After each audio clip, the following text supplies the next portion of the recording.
Hello everyone, welcome back to Abhishek teaching. आज हम शुरू करने वाले हैं सीटेट का मोस्ट इंपॉर्टेंट टॉपिक। जब भी सीटेट का एग्जाम होगा उसमें 3 से 4 क्वेश्चंस आएंगे ही आएंगे। तो चलिए आज का जो टॉपिक है वो शुरू करते हैं। जीन पियाजे कॉग्निटिव डेवलपमेंट थ्योरी यानी जीन पियाजे का संज्ञानात्मक विकास के सिद्धांत। उन्हीं चीजों को डिस्कस करेंगे जो डायरेक्टली एग्जाम में आते हैं। ज्यादा इधर उधर नहीं जाएंगे, बिल्कुल ही टू द पॉइंट बात करेंगे और सीधा वही discuss. The children is a little scientist who construct there own knowledge. यानी जो जीन पियाजे वो बोलते हैं कि बच्चा एक नन्हा वैज्ञानिक है जो अपने ज्ञान का निर्माण स्वयं करता है। ठीक है, वो चीजों को प्रैक्टिकली देख करके, समझ करके, देख करके, ऑब्जर्व कर ज्ञान का निर्माण खुद ही करते हैं। हम देखें तो children are active builders of the knowledge. यानी क्या होते हैं कि बच्चे जो होते हैं वो सक्रिय निर्माता होते हैं अपने ज्ञान। चिल्ड्रन आर बिल्डर्स या फिर एक्सप्लोरर ऑफ द नॉलेज। यानी ठीक है, ये बच्चे वो ज्ञान के सक्रिय निर्माता या फिर एक्सप्लोरर। अब थोड़ा प्याजे के बारे में जान ले तो प्याजे क्या है? साइकोलॉजिस्ट है जो कि जिनको हम रेडिकल साइकोलॉजिस्ट भी बोलते हैं। क्या he knows as founder of a child cycle.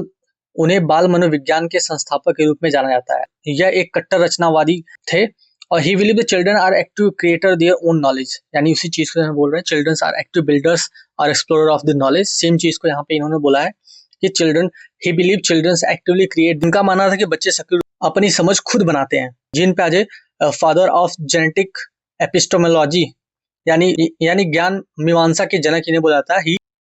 He study how knowledge originate and grow in their mind. यानी उन्होंने बच्चों के दिमाग में किस प्रकार से, बच्चों के दिमाग या मस्तिष्क में किस प्रकार से ज्ञान की उत्पत्ति और विकास कैसे होता है उसके बारे में इन्होंने स्टडी करी थी। तो यहाँ आप देख सकते हैं 3 से 4 क्वेश्चन आते हैं हर एग्जाम में। नेक्स्ट टॉपिक आने वाला है वो कॉग्निशन के बारे में हम बात डिस्कस करेंगे। How minds works, core concept. यानी क्या दिमाग कैसे काम करता है, मूल अवधारणाएं क्या हैं, उनके बारे में हम discuss. Intelligence is what you use when you don't know what to do. यानी बुद्धि वह है जिसका प्रयोग आप तब करते हैं जब आपको समझ नहीं आता कि क्या किया जाए, उसी को इंटेलिजेंस बोलते हैं। ठीक है, अब उसके बाद हम यहाँ पे डिस्कस करेंगे कॉग्निशन के बारे में। संज्ञान क्या होता है? तो संज्ञान the process of knowing and acquiring knowledge is known as cognition. यानी ठीक है, दुनिया की समझ बनाने की प्रक्रिया संज्ञान कहलाती है। और ज्ञान का सृजन कैसे होता है? यानी mental process like thinking, reasoning and problem solving. सोचने, तर्क करने और समस्या सुलझाने जैसी मानसिक प्रक्रिया को कॉग्निशन बोलते हैं। यानी जो भी आप यहाँ से करेंगे, जो भी सोचना, रीजनिंग करेंगे या फिर आप कोई प्रॉब्लम सॉल्व करेंगे तो ऑब्वियसली दिमाग से सॉल्व करेंगे, तो उसी को कॉग्निशन बोलते हैं, बिल्कुल सिंपल लैंग्वेज में। और क्या चीज हो सकती है? यानी अटेंशन, रीजनिंग, परसेप्शन यानी अनुभूति, हम क्या अनुभव कर रहे हैं, लैंग्वेज वो भी तो ऑब्वियसली आप माइंड से ही करेंगे।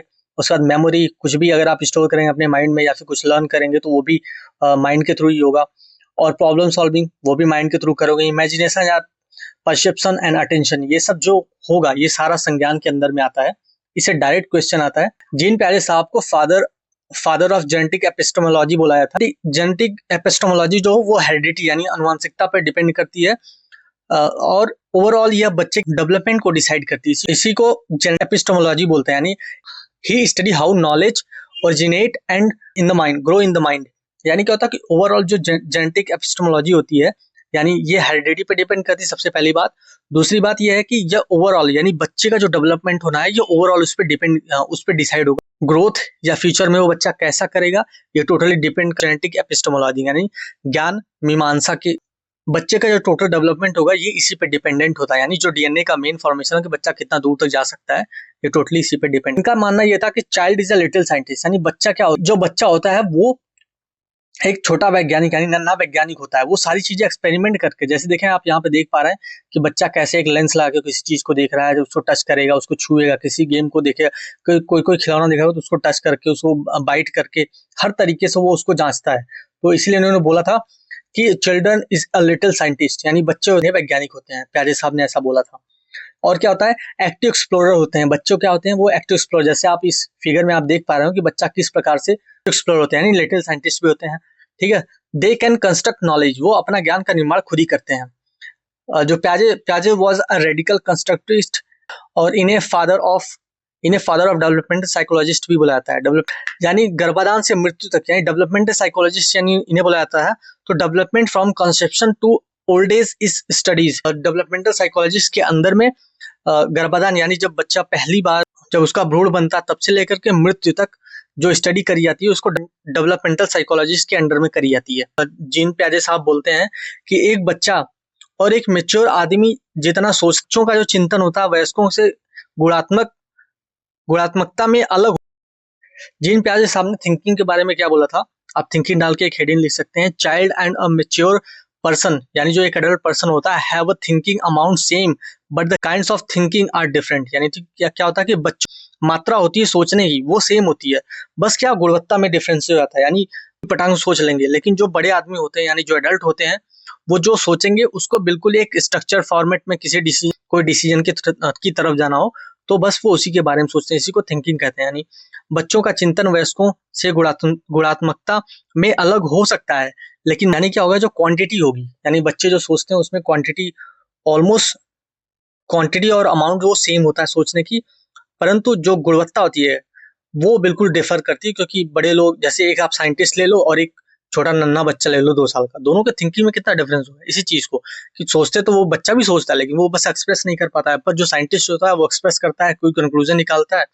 तो उसका एक फॉर्मेट, एक स्ट्रक्चर फॉर्मेट बनता है। बट एक बच्चा बिल्कुल ऐसे रैंडमली कुछ भी सोचता है, कुछ भी करता रहता है, तो उसको इसी चीज को बोला है कि अमाउंट जो होगा वो तो सेम होगा लेकिन क्वालिटी जो होगी वो डिफर करेगी, यानी डिफरेंस होगा उन दोनों में।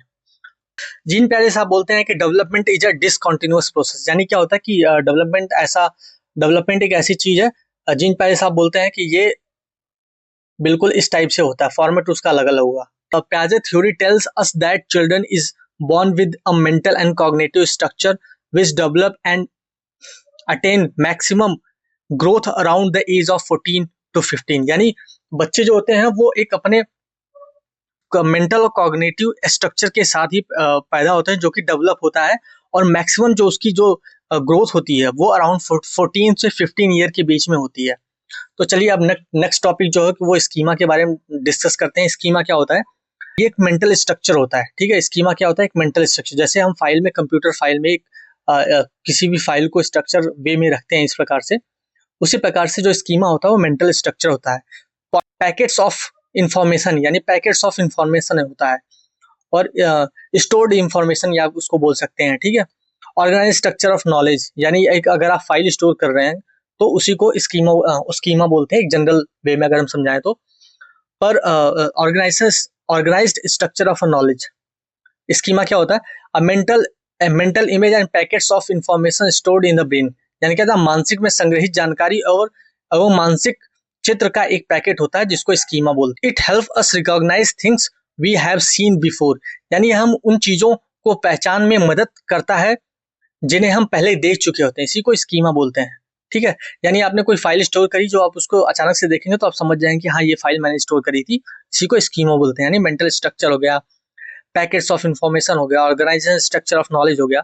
आई नो ये वीडियो बहुत लंबी हो रही है, इसको हम 2 पार्ट में कर लेंगे और फिर उसी हिसाब से डिसाइड करेंगे, क्योंकि ये वीडियो बहुत लंबी हो जा रही है और ये टॉपिक भी बहुत बड़ा है, ठीक है। तो इसको कई पार्ट में मैं अलग अलग रिकॉर्ड करके बिल्कुल करूंगा।